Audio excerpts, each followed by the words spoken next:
우리는 왜 행위가 아닌 믿음으로 구원받는가 하는 것에 대해서 살펴보았습니다. 이 세상의 모든 사람들이 이것을 기독교 신앙을 생각할 때 받아들이기 어려운 내용입니다. 받아들이지 못해서 사람들은 행위로 구원받지 왜 믿음으로 구원받는가라고 하는 것에 때문에 기독교 신앙을 받아들이지 않는 많은 사람들은 이것 때문에 받아들이지 않습니다. 그리고 그것은 불합리하고 잘못됐다고 생각합니다. 인간은 타락했기 때문에 하나님이 주신 원래적인 그러한 그 도덕성이 있어서 그것을 이렇게 인식하게 됩니다. 그것을 바로 압니다. 그러나 그들이 놓치고 있는 것은 인간이 타락했다는 것, 그래서 자기의 의와 행실로 구원에 이르지 못한다는 것에 대해서는 충분히 이해하지 못하고 있는 것, 그것이 인간의 그 연약함이고 또 이성의 한계라고 해서 그래서 이 진리를 받아들이지 못하는 것입니다. 그러나 우리가 성경을 통해서 배우게 되는 것은 왜 우리가 믿음으로 말미암아 구원을 얻게 되느냐 하는 것은 우리의 행실로 우리의 의로 구원받을 수 없기 때문이라고 하는 것을 우리는 생각하게 되는 것입니다. 바리새인들은 자신의 의와 자신이 선하다고 생각했기 때문에 그래서 이 믿음으로 말미암는 구원의 진리가 깨달아지지 않고 받아들여지지 않았습니다. 그러나 세리는 자신이 죄인됨을 알았고 자신이 얼마나 부패한 인간이라는 것을 알아서 겸손해져서 그래서 이 하나님의 구원의 방식과 내용에 대해서 살펴볼 수 있었고 그것을 믿을 수 있었고 그게 진리라고 하는 것을 받아들일 수 있었습니다. 그러므로 사도 바울은 이것을 우리에게 알려주고 있는 것입니다.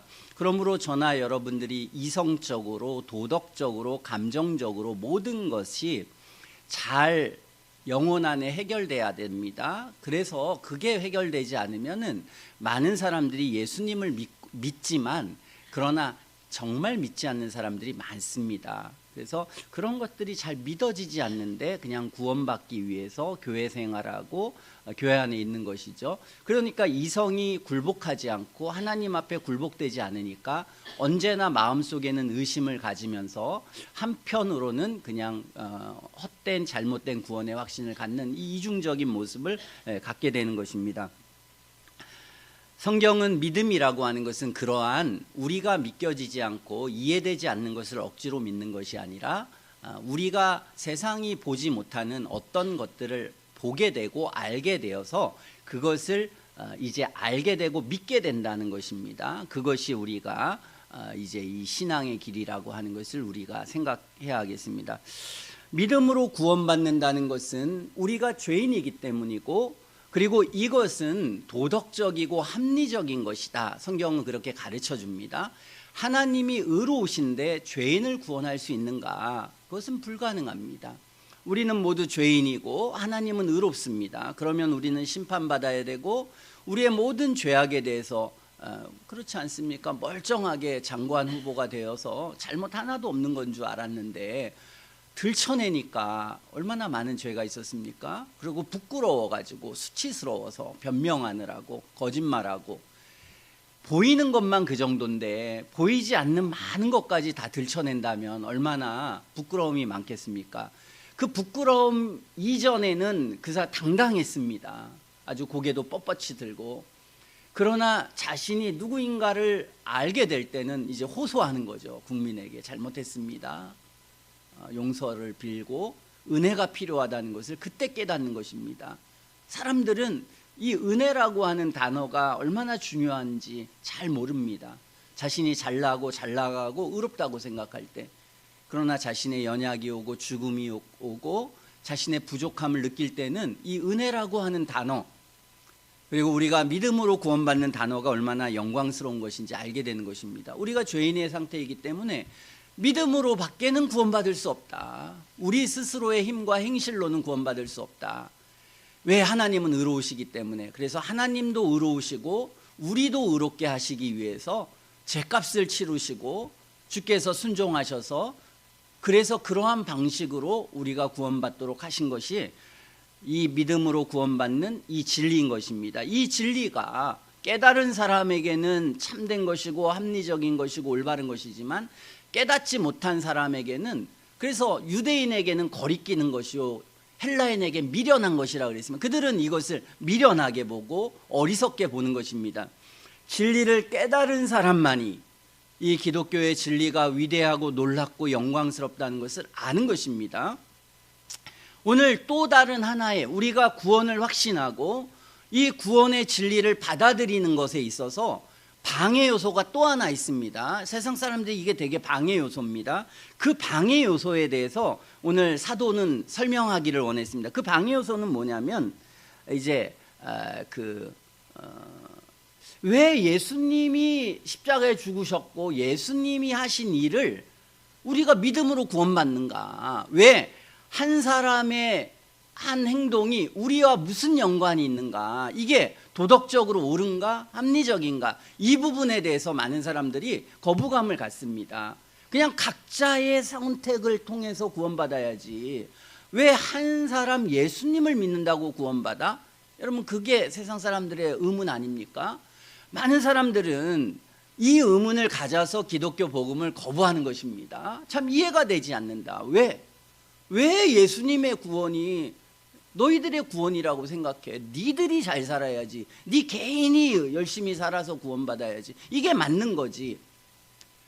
그러나 성경은 생각이 짧아서 그렇게 해야 한다.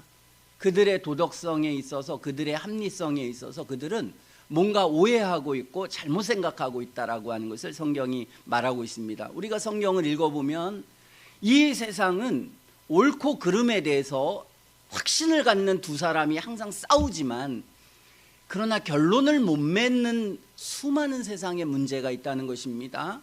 그러한 세상의 모든 문제에 대해서 성경은 정답을 우리에게 말해주고 있습니다. 성경이 말하는 정답은 우리가 잘 파악하지 못하고 이해가 되지 않습니다. 왜? 우리는 타락하지 않은 세상에서 살아갈 수 있는 그런 양심이라는 것을 받았기 때문입니다. 그러나 정말 그게 우리의 타락하기 전의 양심입니다. 그러니까 양심은 살아 있습니다. 그러나 문제는 뭐냐면 이 양심이 훼손됐다는 것이죠. 죄라는 게 있다는 것입니다. 그러므로 우리는 이 양심이라는 것과 죄라고 있는 것 사이에 갈등이 있다는 것입니다. 그래서 양심으로 생각하면 어떤 것이 이러면 안 되지 하고 합리를 막 부르짖습니다. 그러나 내 속에 죄를 발견하게 될 때 나는 갑자기 변하게 됩니다. 그럴 때는 합리가 갑자기 불합리가 되고 불합리가 합리가 되는 그런 경우가 있는 것입니다. 그 모두에 대해서 성경은 우리에게 정답을 말해줍니다. 그러므로 성경을 잘 연구하고 이해하다 보면 그러면 우리가 이 세상에 있는 도덕성과 합리성과는 다른 세계를 자꾸 보게 되게 됩니다. 그렇기 때문에 이 세상의 법칙과 세상 안에 있는 사람들은 어떨 때는 합리, 어떨 때는 죄, 이런 속으로 해가지고 기독교 신앙이라고 하는 것이 모순되게 보이고 잘 이해되지 않는 것입니다. 우리가 신앙을 갖는다는 것은 이 구원으로부터 시작해서 삶의 모든 문제에 대해서 가장 합리적인 정답들을 우리가 배워가는 것입니다. 그러므로 우리가 생각할 수 없었던 것을 배워가고 우리가 이해할 수 없었던 것을 배워가고 알아가는 것, 이게 구원의 길이고 그것을 마음으로 받아들일 수 있으면 그것은 굉장히 큰 역사적 변화와 삶의 변화와 교회의 변화와 세상의 변화를 가져다 주는 거라는 것입니다. 그러나 사람들은 이성적으로 이게 잘 받아들여지지 않는다는 것과 또 교회도 이것을 마음으로 실제적으로 삶으로 받아들이기 어렵기 때문에 그렇게 받아들이지 않아서 이 기독교의 독특성, 놀라움, 지혜로움, 그 능력이 이게 잘 발휘가 되지 않는다는 것입니다. 그러므로 우리는 참된 믿음이라고 하는 것은 우리의 이성을 다 꺾어버리고 우리의 감정을 꺾어버리고 우리의 의지를 꺾어버리는 게 바로 이제 회심의 과정입니다. 회심이라고 하는 것은 우리는 틀렸다. 난 예전에 틀린지 잘 몰랐다. 예전엔 난 이게 옳은 줄 알았어. 내가 판단하는 게 옳은 줄 알고 내 삶이 옳은 줄 알고 내가 모든 게 옳은 줄 알았어. 그랬는데 복음을 듣고 나니까 옳은 게 아니라 근본적으로 틀려버렸네. 내가 뭐가 옳은지 그른지를 내가 판단하는 것조차 사실은 너무 많은 오류가 있어. 그리고 그런 걸 판단할 수 있는 조차 가지고 있는, 사실 내가 남을 막 판단하고 옳고 그러했는데 결국은 다 나를 심판한 것이고 나를 판단한 것이에요.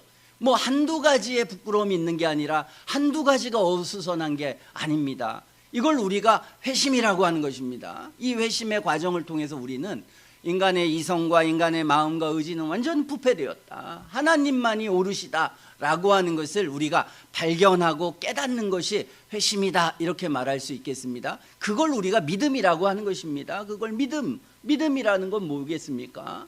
우리의 합리와 우리의 의지와 우리 자신의 어떤 것을 의지하지 않는다. 더 이상은 우리는 하나님을 믿고 하나님이 우리에게 말씀하신 모든 진리를 믿는다는 것입니다. 그걸 어떻게 믿겠습니까? 하나님이 은혜를 주시고 하나님이 깨닫게 하시고 우리가 확신케 해야 믿는 것입니다. 그 중에 하나의 교리가 이것입니다. 오늘 우리가 살펴볼 것, 사람들이 이해되지 않는, 왜 예수님의 구원이 우리의 구원이야? 이해되지 않아. 이건 왜 예수님을 믿음으로 내가 내 구원을 이루어야지, 각자의 이해되지 않고 어려운 부분입니다. 그렇기 때문에 여러분들이 얼마나 이것에 대해서 묵상했는지 모르겠습니다. 여러분이 구원의 과정 속에서 이 고민을 다 했어야 합니다. 저도 이게 잘 믿어지지 않았습니다. 제가 믿어지지 않는 굉장히 큰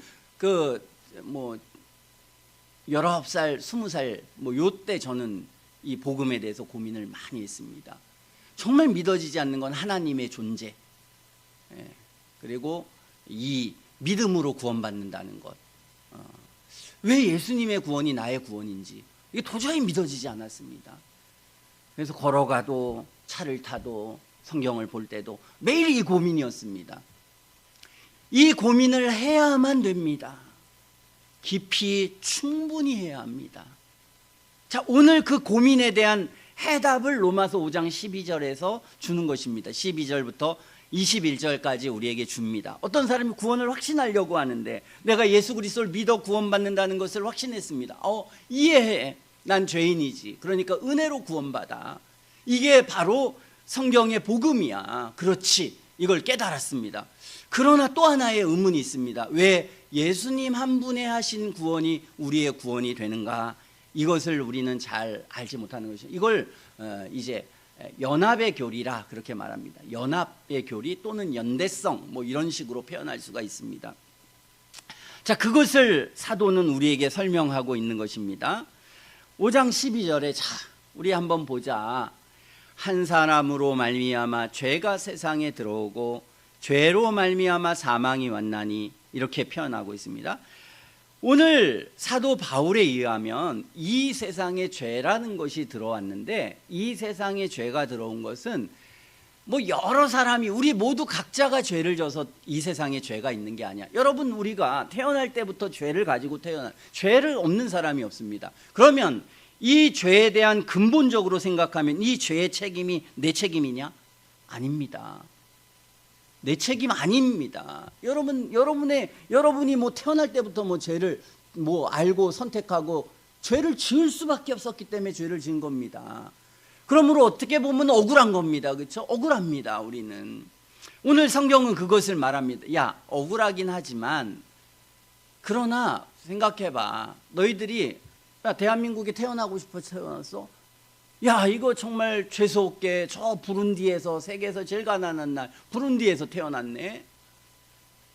억울해. 그렇지 않습니까? 억울합니다. 얼마 나이도 안 되는 16살 소녀가 70이 넘은 할아버지한테 시집을 갑니다. 성놀이개가 되고 빨래하고 농사짓고, 그 집안이 가난해서. 그 여자의 선택입니까? 그렇지 않습니다. 이 땅에 이 죄가 있고 고난과 고통이 있고 사망이 있는 이 근본적인 원인이 뭐냐? 오늘 성경은 말하기를 한 사람으로 인해서 죄가 세상에 들어왔다. 사람들은 외치는 것입니다. 불의해! 불의하다고 어떻게 할 겁니까? 진실이 아니야. 진실이 아닙니까? 진실입니다. 사실입니다. 부정할 수가 없습니다. 성경은 그냥 말도 안 되는 거 우리에게 주장하는 책이 아닙니다. 철학자들과 사상가들을 이렇게 읽어보면 지 좋은 말만 합니다. 현실과 동떨어져 있는 사람들 이렇게 저렇게 꼬시는 말을 합니다. 성경은 그렇지 않습니다. 성경은 진실만 말하고 현실을 그대로 우리에게 직시하게 말하는 책이기 때문에 우리가 성경을 믿는 것입니다. 여기 현실을 직시해라. 한 사람으로 말미암아 죄가 이 세상에 들어오고, 그리고 이 죄로 말미암아 사망이라고 하는 것은 그냥 모든 고통, 아픔, 뭐 이것을 전부 다 총체해서 성경은 사망이라고 말하고 있습니다. 자, 성경은 그걸 말하면서 이 죄라는 게 참 슬프고 괴로운 일이지만 이 한 사람인 아담으로부터 이 죄가 세상에 들어오고 그래서 사망이 들어왔는데, 성경은 여기에서 독특한 우리에게 교훈을 하나 주는데요. 모든 사람이 죄를 지었으므로 사망이 모든 사람에게 이르렀다, 이 표현을 합니다. 참 이해되지 않는데 왜 아담의 한 사람의 죄가 모든 사람이 죄를 지었다고 표현할까? 한 사람으로 인해서 그 사람만 죽으면 되지, 왜 그 한 사람의 범죄가 모든 사람이 범죄하게 됐는가? 의문 안 갑니까? 여러분, 의문 갑니다. 이해되지 않습니다. 이게 이해되지 않기 때문에 예수님 한 분의 구원이 왜 우리의 구원인가도 우리가 잘 받아들여지지 않는 것입니다. 받아들여지게 안 되는 것입니다. 그러나 오늘 이것을 받아들일 수 있으면 예수님의 구원도 받아들일 수가 있는 것입니다. 자, 여러분의 도덕성, 여러분의 합리성을 깨야 합니다. 부숴야 합니다. 신앙이라는 것은 여러분의 합리성, 여러분의 어떤 도덕성을 깨부수는 겁니다. 여러분이 의롭다고 생각하는 것, 여러분의 인생관, 삶의 관을 깨부셔야 하는 것입니다. 제가 막 윤석열 저기 하면서 그걸 얘기했습니다. 확신 있게 막 깨부셨습니다. 그러나 그렇게 생각하는 많은 사람들이 있는데도 불구하고 제가 무슨 확신을 가지고.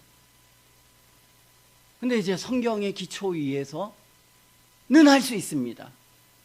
그러나 제 어떤 판단과 생각을 하면서 제가 막 이렇게 판단하고 이런 것들이 있으면 제가 항상 마음에 괴롭긴 합니다. 야, 이거 내 판단이고 내 생각인데 사실은 다 나도 정죄되고 나도 판단되는 것이고 이게 옳은 거야? 이런 생각을 항상 친구들을 만나든 삶을 만나든 항상 그 생각을 하게 됩니다. 그리고 후회할 때가 많고. 그러나 이제 성경에 기반해서 말할 때는 좀 자신감이 있습니다. 이게 유일한 우리의 안전책입니다.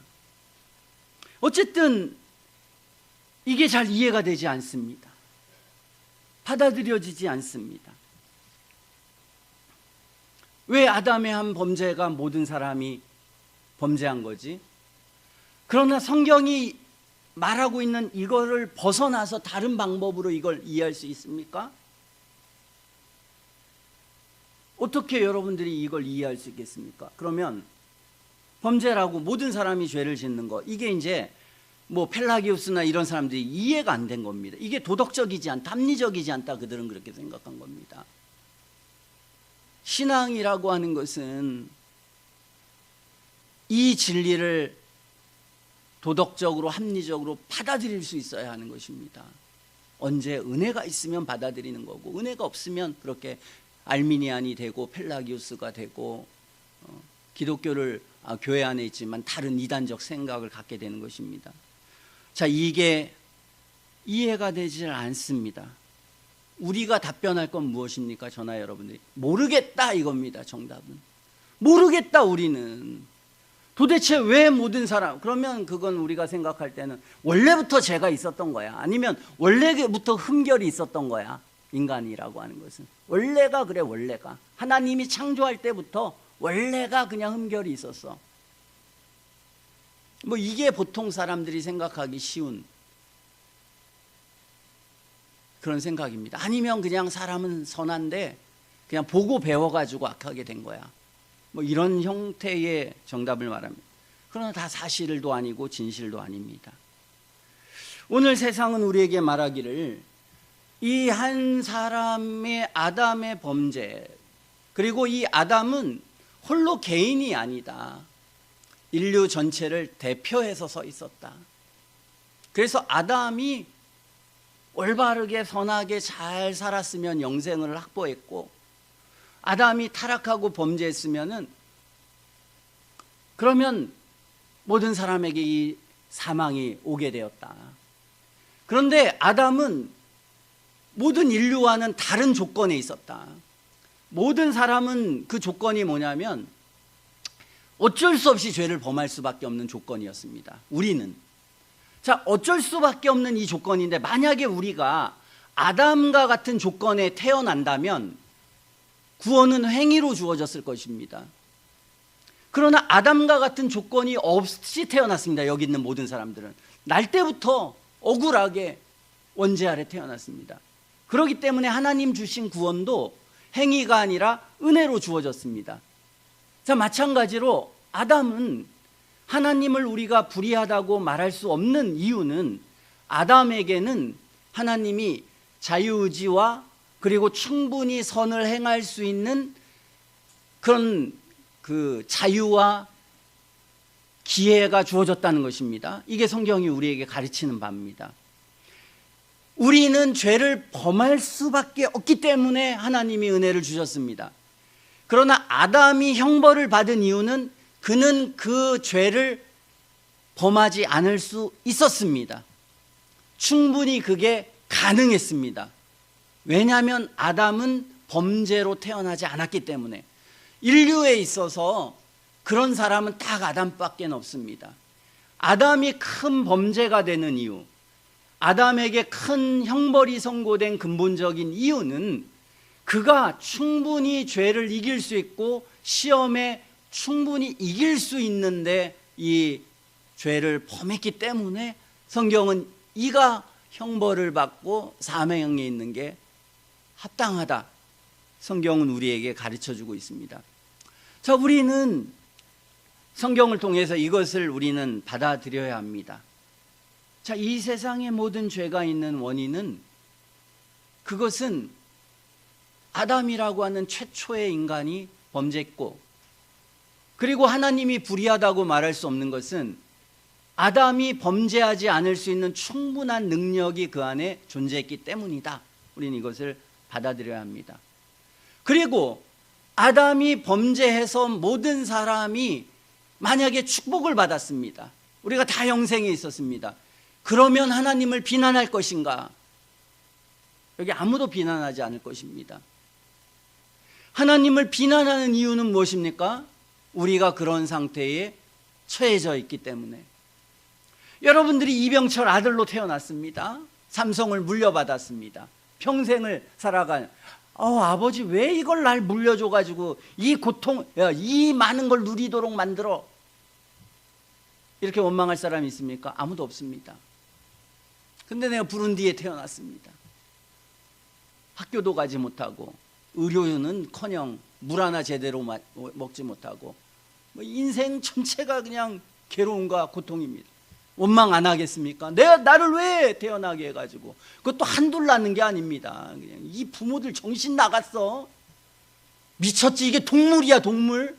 이런 세상에 나를 태어나게 해가지고 원망 안 하겠습니까? 원망을 합니다. 자, 그가 원망하는 것은 어떤 사람의 행위를 통해서 많은 사람들이 연대성을 갖습니다. 이 세상은. 그 연대성을 갖는 원리를 잘못됐다고 말하는 것입니까? 아니면은 자기가 처해 있는 조건이 나빠서 그걸 원망하는 겁니까? 실상은 자기가 가지고 있는 조건이 나쁘기 때문에 원망하는 것입니다. 연대성이라고 하는 원리 자체가 잘못된 건 아닙니다. 연대성이라는 원리를 도덕적으로 이것이 선하다, 악하다, 합리적이다, 안 합리적이다 말할 수 있습니까? 말할 수가 없습니다. 부모가 열심히 일해서 자녀에게 좋은 것을 남겨주려고 우리는 애써서 노력을 합니다. 그래서 자식이 좋은 것을 받습니다.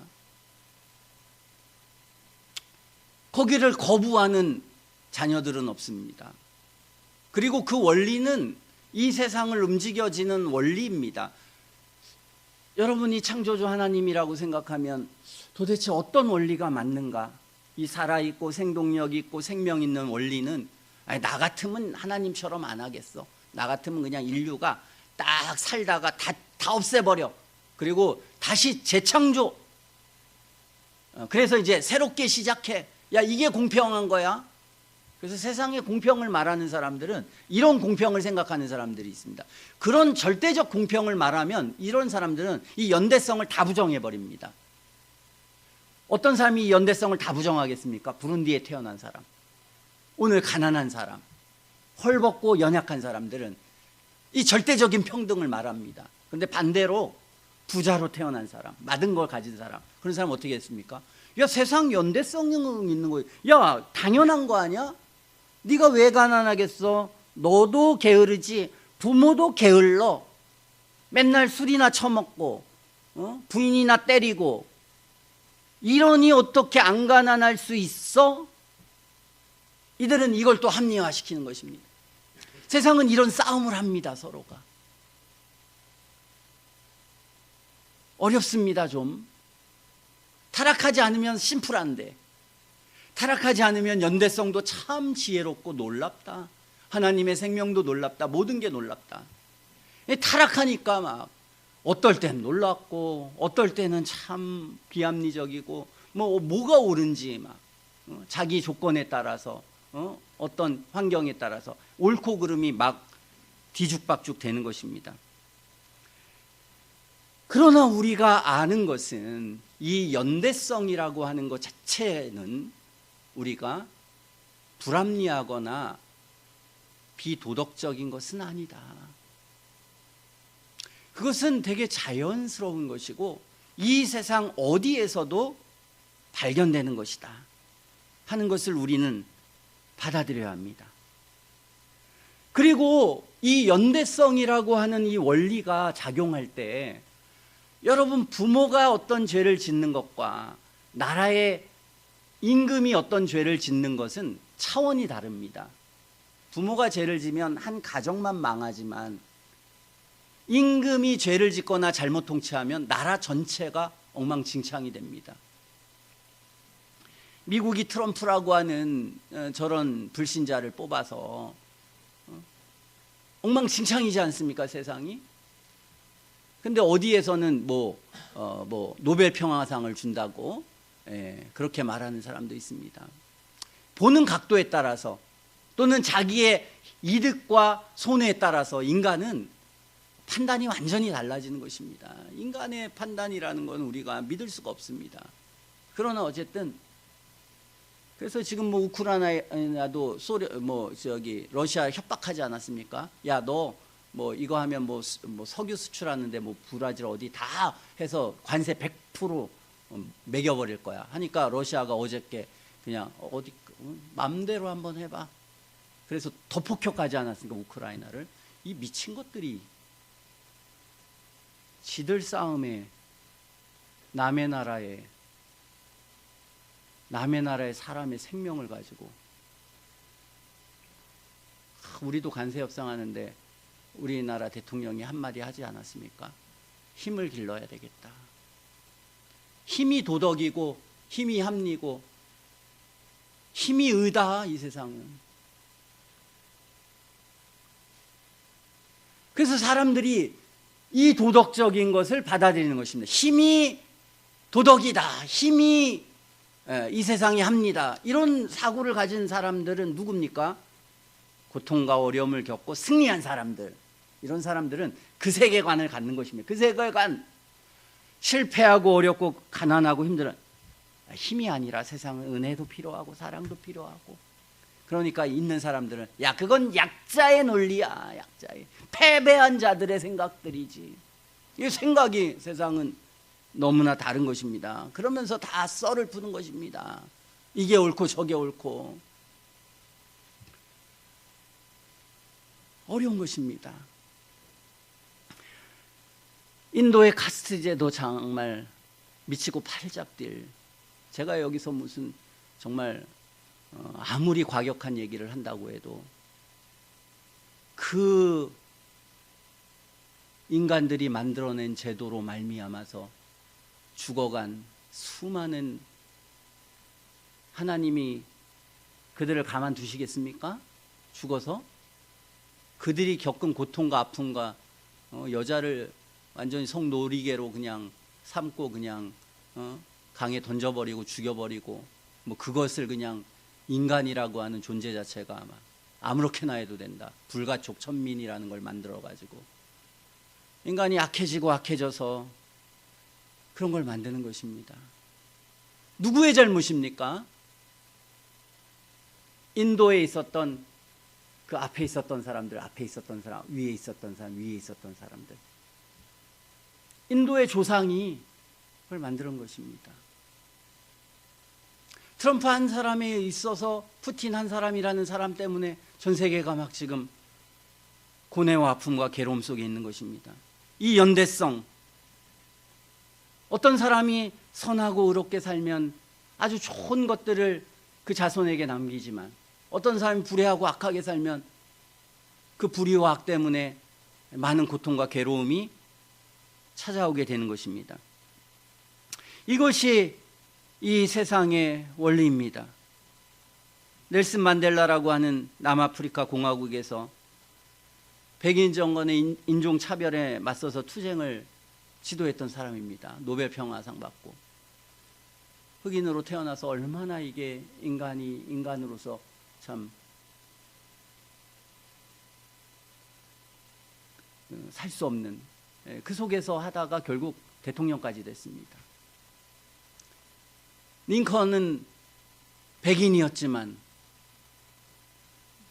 이 노예제도를 철폐하는 그런 역사상, 지금으로 와서는 정말 말도 안 되는 일이지만 그 당시에는 너무나 자연스러웠고 이게 진리고 이게 참이라고 여겼던, 그것을 깨부순 그런 위대한 사람 한 사람 때문에 어마어마한 역사적 변화와 어마어마한 고통당하던 사람이 행복을 얻게 되는 일들을 했던 것입니다. 이렇듯이 우리는 이 연대성이라고 하는 것은 이 세상의 아주 기본적인 원리입니다. 그리고 그 기본적인 원리 안에서 우리는 살아가고, 이 원리 자체는 하나님이 만드신 원리고, 그것을 우리가 잘 활용하면, 우리가 하나님의 뜻을 순종하고 하나님 뜻 안에 있으면 아주 아름답고 놀라운 원리가 세상 이 땅에 오는 것이고, 그것을 악하게 남용해버리면 아주 고통스럽고 괴로운 일이 우리에게 다가오게 되는 것입니다. 우리는 이 체제 자체의 선악을 따질 수가 없다. 그리고 이것을 부정하는 것이 오히려 비현실적이다. 우리는 이 땅에 한 사람이 얼마나 중요한 것인지, 나는 필요 없어, 이 세상은 트럼프든 뭐든 이 뭐 임금이 뭐 어떻고 뭐가 이게 중요한 게 아니야. 너 한 사람이 잘 살면 중요해. 너가 의로운 게 중요해. 맞습니까? 허황된 거죠. 현실적이지 못한 것이고 진리를 알지 못한 것이고 자기 꿈의 세계에 있는 거고 이상주의자입니다. 그렇지 않습니다.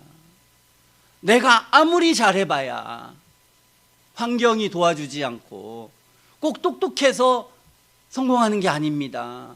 똑똑한 것보다 훨씬 더 중요한 것은 어느 나라에 태어났니, 어떤 환경에 태어났니, 어떤 삶에 있니. 예전에 뭐 축구 선수가 무슨 뭐 저 어릴 때만 해도요, 다 공부 못하고 할 거 없고 다 그런 애들이 축구 선수하고 운동 선수 했죠. 지금 그렇습니까? 세상이 달라지니까 그 삶이 달라지는 것입니다. 그러므로 우리가 열심히 하고 우리가 어떻게 하는 것과 관계없이 우리 부모가 잘해야 되고, 부모의 부모가 잘해야 되고, 그리고 이 땅의 통치자가 잘해야 되고, 그것이 훨씬 더 큰 영향을 세상에 미친다는 것은 부정할 수 없는 이 세상의 원리인 것입니다.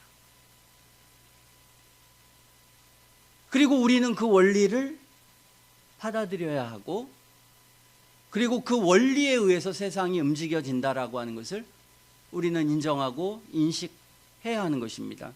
오늘 성경이 그것을 우리에게 가르쳐주고 있습니다. 이 세상의 이 죄라고 하는 것과 사망이라는 것이 어디서부터 비롯됐는가? 아담이라고 하는 한 사람에 의해서 이 세상에 죄가 비롯됐습니다. 아담은 모든 인류의 대표였습니다.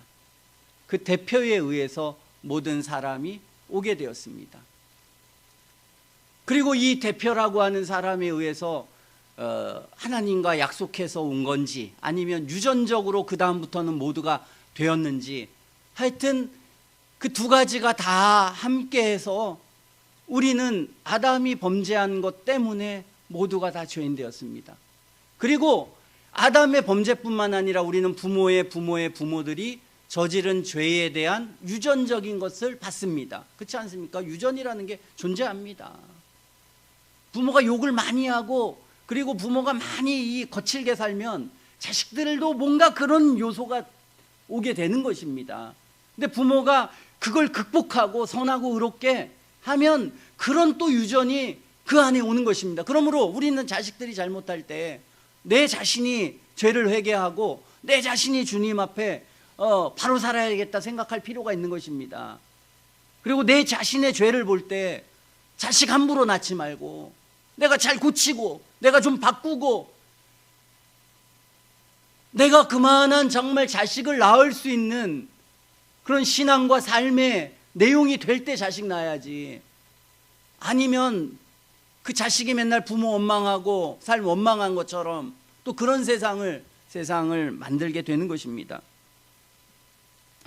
그렇듯이 우리는 성경은 한 사람 아담 때문에 모든 사람이 죄를 지었고 그 원리 안에 우리는 살아가고 있다. 이 연대성이라는 것을 부정할 수 없다. 그것이 현실이고 실제적인 것이고 또 그것이 세상의 원인이다.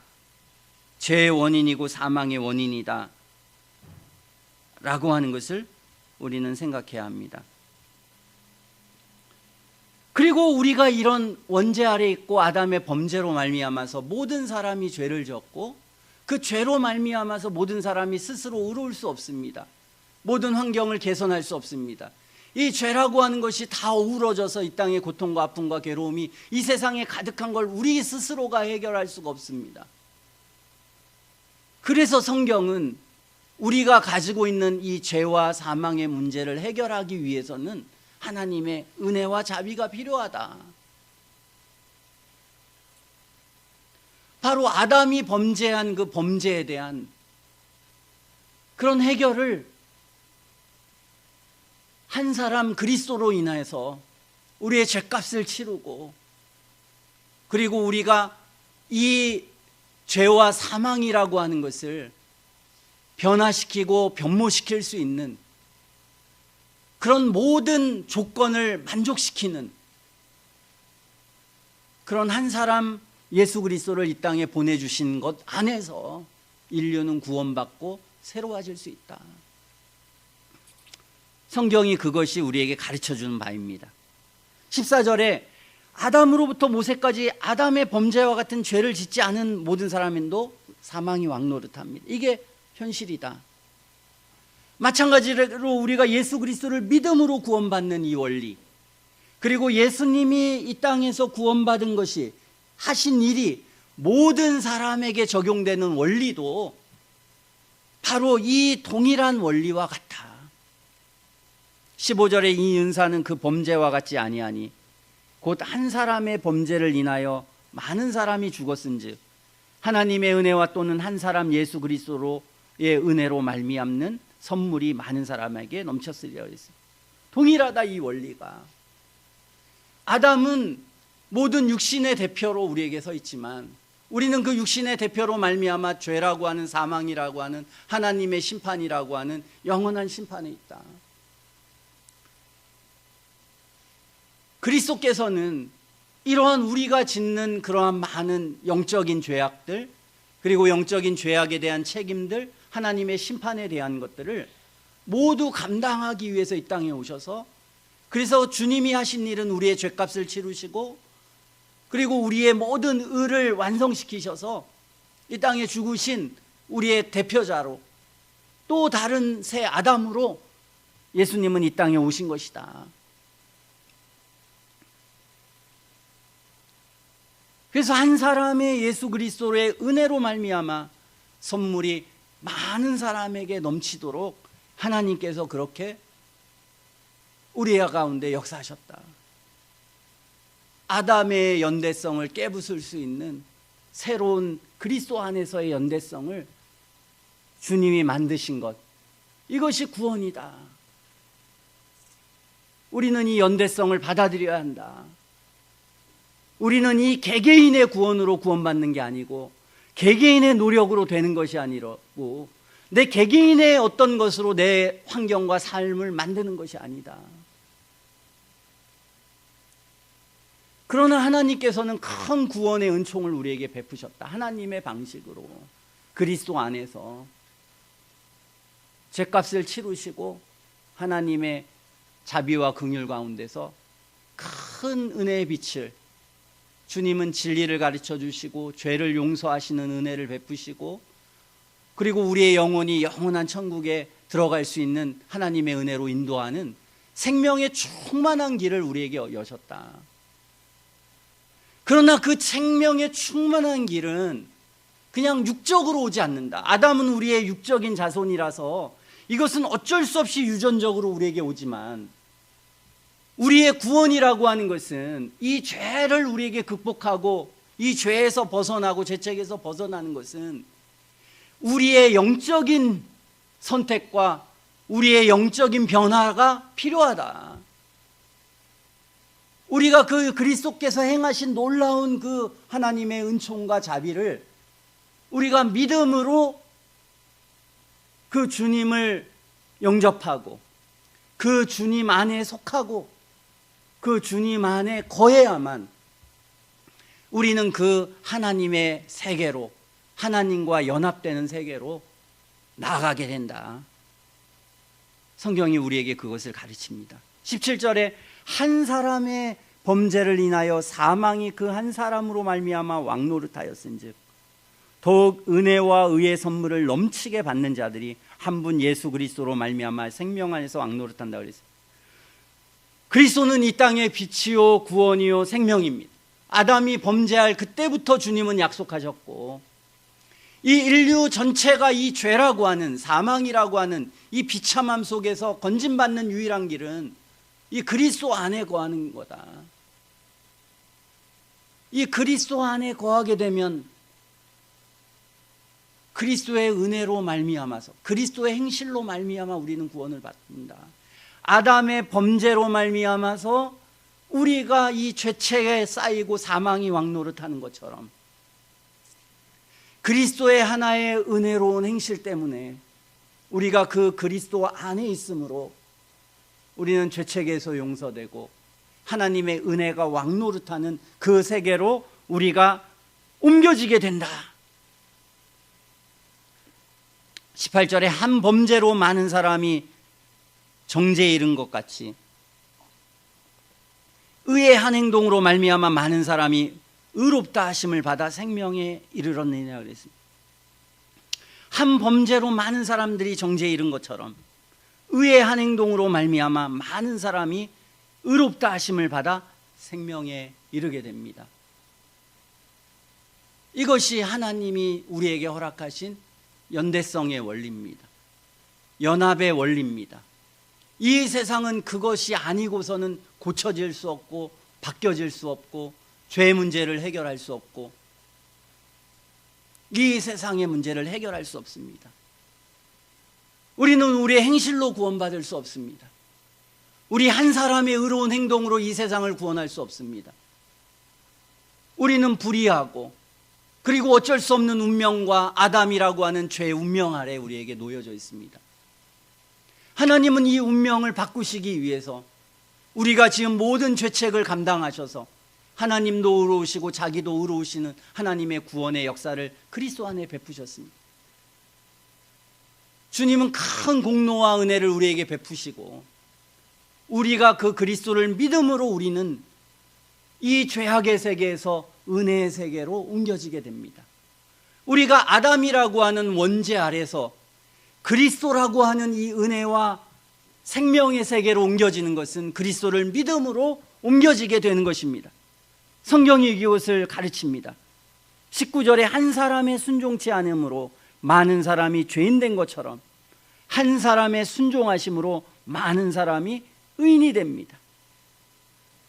21절에 죄가 사망 안에서 왕노릇한 것 같이 은혜도 또한 의로 말미암아 왕노릇하여 우리 주 예수 그리스도로 말미암아 영생에 이르게 하려 함이라 그랬습니다. 사도는 우리에게 가르칩니다. 나는 예수님을 믿고 이것이 진리라는 것을 알았습니다. 나는 그리스도를 믿음으로 구원받지 은혜로 구원받아야 돼. 나는 은혜가 필요하다. 예전에 사도 바울은 내가 참 선하고 괜찮은 사람인 줄 알았어. 그러나 하나님을 알고 보니 나는 지옥에 떨어져 마땅한 그런 존재야. 그치, 이런 상황에서 내가 내 힘과 내 의로 구원받는다는 것, 그것을 믿는 사람들은 다 도덕적으로 뭔가 미쳐 있어. 올바르지 않아. 이게 바리새인들인데 올바르지 않아. 근데 내가 진리를 알고 보니까 난 너무나 절망과 어둠에 있어. 이것이 나의 현실이고 어쩔 수 없는 난 절망이야. 그럴 때 하나님으로부터 한 줄기 빛이 찾아왔습니다. 그 빛이라고 하는 것은 하나님의 아들이 이 땅에 오셔서 죄값을 감당하시고 십자가에 죽으셔서 그 그리스도를 믿으면 우리의 모든 죄값을 사라지게 하시는 하나님의 자비와 큰 긍휼이 우리에게 임하게 되는 놀라운 은총이 우리에게 이 땅에서 하나님으로부터 주어지는 그 은혜, 그 자비, 하나님이 베푸신 그 하나님의 말씀을 통해서 우리에게 주어진 언약, 이것을 통해서 구원받는다는 것을 사도는 깨달았습니다. 이게 하나님의 뜻이구나. 이게 하나님의 사랑이구나. 인류를 향한 하나님의 의로우심이구나. 이것을 깨달았습니다. 그러나 마음속에 의문이 있었습니다.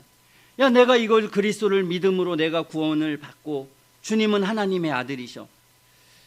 그러나 그럼에도 불구하고 내가 이 예수님을 믿는다는 것이 어떻게 나의 구원이 되는지, 그리고 그걸 믿기만 하면 많은 사람이 구원받는 이 원리에 대해서 난 충분히 이해하지 못하고 알지 못하겠어 라고 할 때 사도 바울은 우리에게 설명합니다. 야, 너희들이 범죄하고 죄악 가운데 있을 때 너희들의 행실로 말미암아 죄가 왕노릇한 거 아니야. 죽음이 왕노릇한 것 아니야. 그런 어쩔 수 없는 운명, 어쩔 수 없이 받아들일 수밖에 없는 이 수많은 인간의 죄악으로 말미암아 이 세상은 불평등하고 고통받고 괴롭고 수치스럽고 수많은 악이 존재하는, 이것은 어쩔 수 없는 우리의 현실이고 그것은 우리가 해결할 수 없는 큰 어둠이고 큰 악은 바로 아담의 한 범죄로부터 시작되었다는 것을 사도는 설명합니다. 마찬가지로 이 세상에 큰 빛과 생명이 찾아오는 유일한 길은 죄 없고 완전하신 주께서 죄 없고 완전한 생명의 길을 우리에게 보여주시는 것, 그것을 알려주시는 것, 그리고 그것을 우리가 믿고 따라가는 것, 또 믿고 따라갈 수 있으려면 우리와 같은 죄인되고 악한 인간들이 죄 용서받고 죄값을 완전히 치르시는 하나님의 은혜와 자비를 베풀어 주시는 것, 그리고 우리를 다스려 주시는 것, 이것이 은혜 안에서 왕노릇이라고 성경은 말하고 있습니다.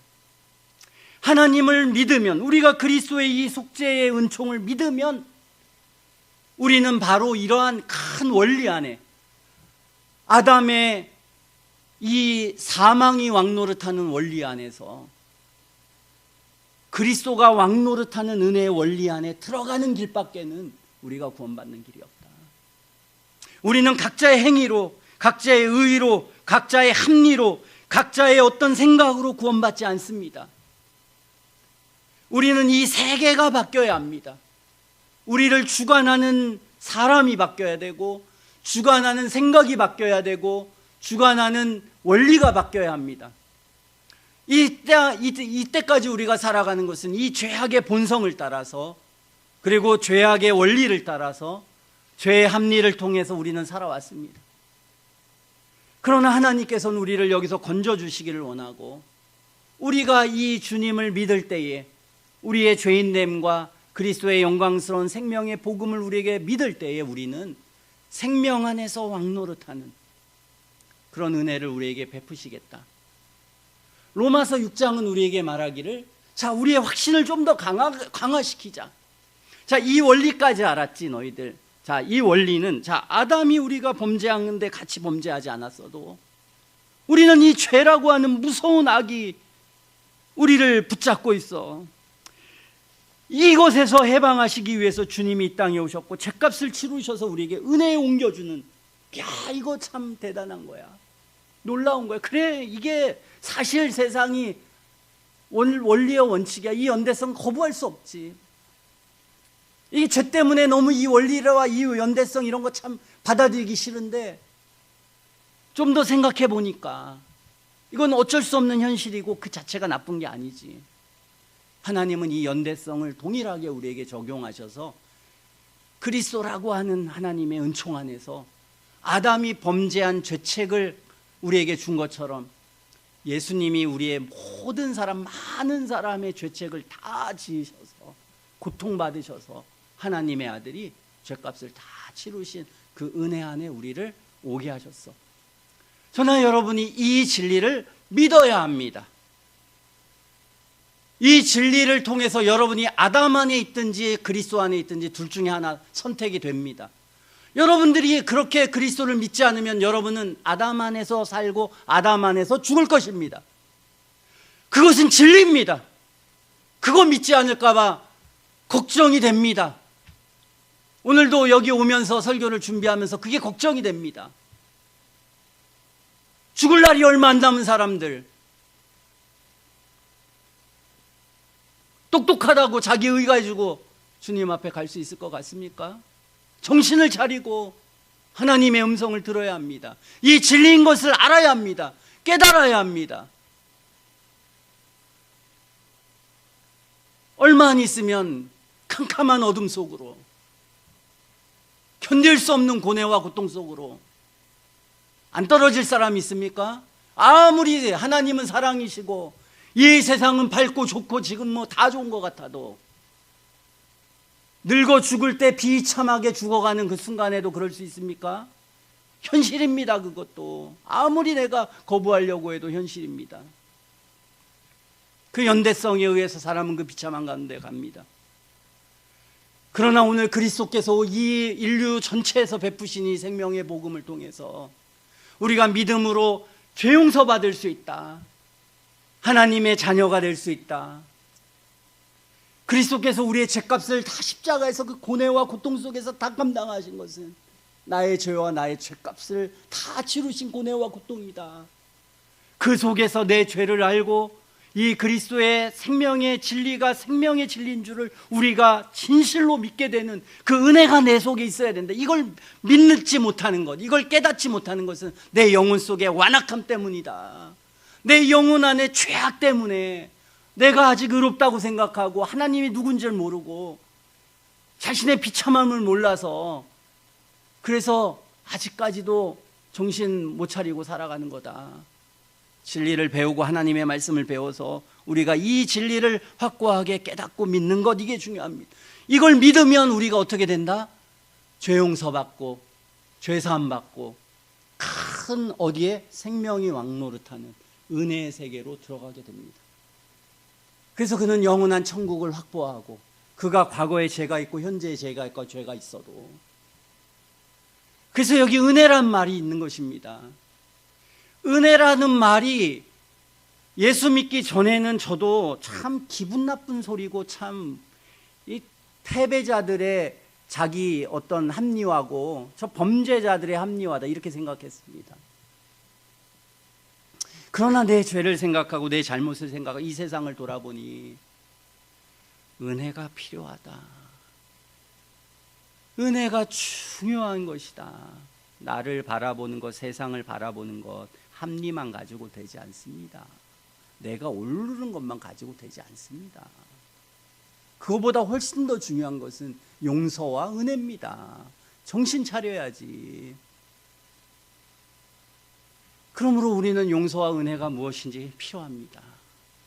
우리는 그 용서와 은혜의 세계로 그리스도를 믿음으로 가게 됩니다. 우리는 이것을 믿어야 합니다. 우리가 천국 가는 것, 하나님의 모든 긍휼과 자비를 얻는 것, 이건 그리스도를 믿음으로 우리는 그 구원받습니다. 그리고 그 믿음으로 구원받는 때 성경은 말하기를 우리가 그리스도와 연합이 되는 일이 생긴다는 것입니다. 자, 그리스도와 연합이 되면 예전에 내가 죄와 연합이 되었던 것과 그리스도와 연합이 된 것을 만약에 정신적으로 믿는 것은 그 믿을 때에 세상이 알지 못하는 어떤 진리를 알게 되고 세상이 모르는 어떤 생각을 하게 되고 이것이 진리인지 포착하는 그런 중요한 깨달음이라는 게 하나 있습니다. 그걸 통해서 하나님의 진리야 라고 이렇게 믿어도 그것만 가지고 내가 확신에 이르는 게 부족하다. 우리는 믿음으로 구원받고 난 진리를 깨달았어. 난 하나님의 사랑을 알고 참 큰 내 인생의 변화가 있어. 이것만 깨닫는다고 내가 구원을 확신할 수 있고 그리스도가 하나님의 아들이고 그리고 그리스도께서 이 땅에 구주라는 것을 내가 충분히 알지 못한다. 그래서 우리가 그리스도의 사역할 때 뭐 이유가 있습니까? 선지자, 제사장, 마지막은 뭡니까? 왕. 주님이 왕으로서 성령을 보내주셔서 주님이 우리의 왕이 되신다. 우리의 삶을 주관하신다. 로마서 6장이 그겁니다. 우리가 이제 그 아담의 세계에서 그리스도를 믿었더니 우리가 살아가는 사고, 생각, 삶의 내용에 큰 변화가 있더라. 그것은 이 세상과 다른 세계더라. 그것이 참된 진리더라. 그것이 참된 평안을 주고 참된 이 세상의 의가 뭔지 나로 하여금 알게 해주더라. 이것이 뭐라고요? 이것이 우리를 확신을 뭐라고요? 강화시켜준다. 강화시켜준다. 그러므로 연합이라는 게 중요한 거구나. 이 연합이라는 게 있구나. 내가 열심히 살아야지, 내가 바꿔야지, 내 의지를 바꿔야지. 바꿀 수 있냐? 못 바꾼다. 넌 못 바꿔. 바꿀 수가 없어. 중요한 건 내가 나를 바꾸려고 하는 게 아니라 내가 그리스도 안에 들어가는 거야. 그리스도 안에. 그리스도와 하나 되는 거야. 그것은 어떤 하나 두 개를 바꾸는 게 아니라 하나님의 거룩한 생명의 진리를 내 영혼 깊숙이 깨닫고 그리스도를 나의 구주요, 나의 제사장이요, 나의 선지자요, 왕으로서 내 영혼이 받아들이는 거야. 이 받아들이는 은혜의 경험, 생명의 경험이라는 게 있어. 그 그리스도를 믿는 확신이라는 게 있어. 이 확신이 생기기 위해서 우리가 주님 앞에 기도하고 간구하고 나아가야 돼. 그래서 내가 그리스도를 믿는다는 게 분명하고 그리고 내 안에 성령이 역사하고 그리고 하나님의 사랑의 큼이 얼마나 큰지를 내가 성경을 통해서 지난 시간에 발견한 것처럼 발견하고 그 사랑 때문에 내가 하나님의 은혜라고 하는 곳에 생명이 왕노릇하는 곳에 내가 들어와 있다라고 하는 이것은 나의 경험과 나의 어떤 것과 전혀 관계없이 내가 그리스도를 믿음으로 그 안에 들어와 있다는 것과 그 생명이라고 하는 것이 나 안에서 내 안에서 발현되어서 그게 보여질 때 우리는 이 하나님의 진리를 믿게 되고 이 하나님의 큰 구원의 은혜를 믿고 확신하게 되는 것입니다. 저나 여러분들이 이 확신이 다 있어야 합니다. 이 구원의 은혜가 있어야 합니다. 대략적으로 나는 믿기를 원합니다. 이게 아닙니다. 난 믿기를 갈망합니다. 이게 돼서는 안 됩니다. 전 믿습니다. 확신합니다. 이것은 진리입니다. 합리적입니다. 도덕적입니다. 의롭습니다. 이것이 여러분의 영혼 안에서 선명하고 분명해야 된다. 이게 믿음이다. 이 믿음이 여러분 모두에게 다 있었으면 좋겠습니다. 우리는 이 연대성이라고 하는 것, 이것은 우리에게 이 구원을 생각할 때에 이 연대성은 세상 사람들은 내 자신의 의에 의해서 각자에 의해서 세상은 개척하는 것이고 세상을 몰라서 그렇습니다. 지가 돈 많은 데서 태어나고 그리고 하나님이 좋은 지혜를 주고 해서 그렇지 잘 모르고 지혜도 좀 부족하게 태어나고 제 친구 애는 서울대 나와서 외국 유학까지 갔는데 애가 ADHL인가요? 그래서 지금 하민이랑 나이 차이가 하나밖에 안 나는데도요. 일반적인 삶의 내용이 없습니다. 가정교육을 잘 못 받았겠습니까? 뭐가 없겠습니까?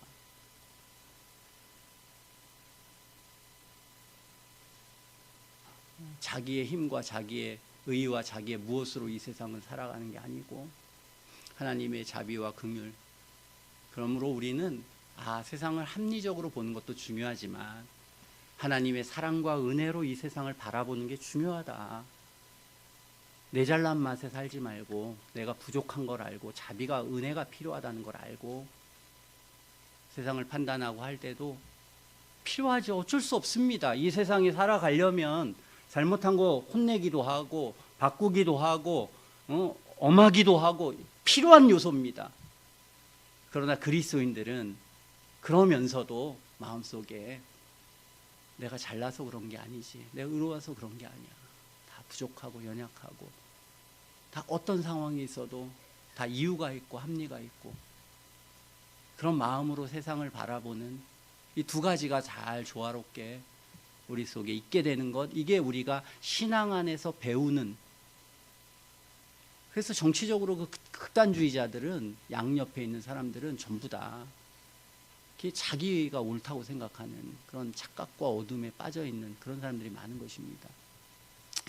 그러므로 우리가 이 은혜의 원리를 잘 알아서 마음속에 의심이 없이 확신을 가지고 그리스도를 믿을 때에 담대하게 그리스도를 믿고, 그리고 그렇지 않은 어둠 가운데 있는 사람에게 우리는 하나님의 진리를 잘 설득하고 잘 말하고 확신 있게, 이것은 가장 위대한 놀라운 하나님의 진리라고 하는 것을 잘 깨닫고 그 믿음 안에 걸어가는 우리 모두가 되었으면 좋겠습니다. 기도하겠습니다.